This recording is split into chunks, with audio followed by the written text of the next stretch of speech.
Hello, my name is Micaiah Sandoval. Today I'll be presenting on Richard Ramirez as it relates to theories of criminal behavior.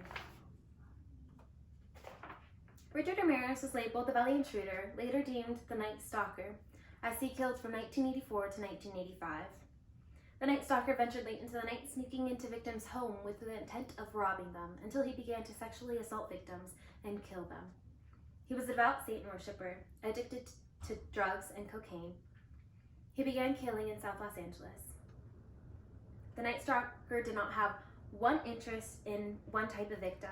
He had no age limit or gender discrimination. Findings from past research contribute to the understanding of serial killers and theories of why they commit such heinous acts. The best fit theories for Richard Ramirez draw from Mo Fitt's developmental theory in the psychodynamic model. Richard Ramirez, the Night Stalker. As pictured here in these three photos. As mentioned before, not only was he a drug addict, he also developed an addiction to candy and sugary sweets that rot his teeth. He was a devout Satan worshiper. The Night Stalker often used the opportunity of open windows and open doors to sneak into victims' homes to sexually assault them, rob, and kill. His childhood, he had a rough upbringing with an abusive father who not only was abusive towards him, but his siblings and his mother. Throughout years of adolescence, he began to develop addictions to drugs, sniffing glue, use of marijuana, cocaine, and LSD. He had a life of crime, going back to delinquency. Some of his social influences were not the best on him, including his cousin, who was a Vietnam War vet. He was rather very aggressive in his acts.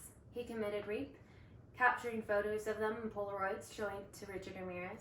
Also, when Richard was the age of 12, he shot and killed his wife in front of Richard. Ramirez ran home and kept that a secret, never telling anyone until he was older. Serial killers. Serial killers kill 2 or more people over a span of time. They often have a victim type. But as mentioned before, Ramirez did not discriminate. The Night Stalker's crimes included 13 counts of murder, 5 counts of attempted murder, property crimes of burglary and vehicle theft, sexual assaults including rape and sodomy. His victims range from the June 1984 to August 1985, over a span of 14 months in South Los Angeles. He also left up north towards San Francisco to commit crimes as well. These are his victims from June 28th, March 17th, the month of March, May, into July, and he was caught August. Now, types of criminality. Mo Fitt's developmental theory of criminality.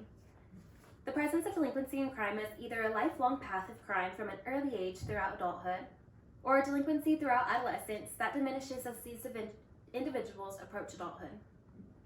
The life course persistent offender is the first. He has a presence of delinquency and commits crime throughout adulthood. This is best fit for Richard Ramirez. Psychodynamic theory, best referred to as built-up pressure inside of a container. If excessive pressure accumulates in the container, the human psyche, an explosion is likely to occur in the form of a violent outburst or crime. Frustration aggression hypothesis, stemming from the psychodynamic theory, refers to aggression as a direct result of frustration. This also notes that exposure to aggressive situations increases the probability that the individual will act upon their built-up frustration. These integrate with the criminal profile of Richard Ramirez. The life course persistent offender best fits Richard Ramirez because of his delinquency and life of crime into adulthood. As mentioned before, when he was younger, he worked at a hotel and would often sneak into victims' homes or sneak into guests' bedrooms while they were sleeping just to rob them.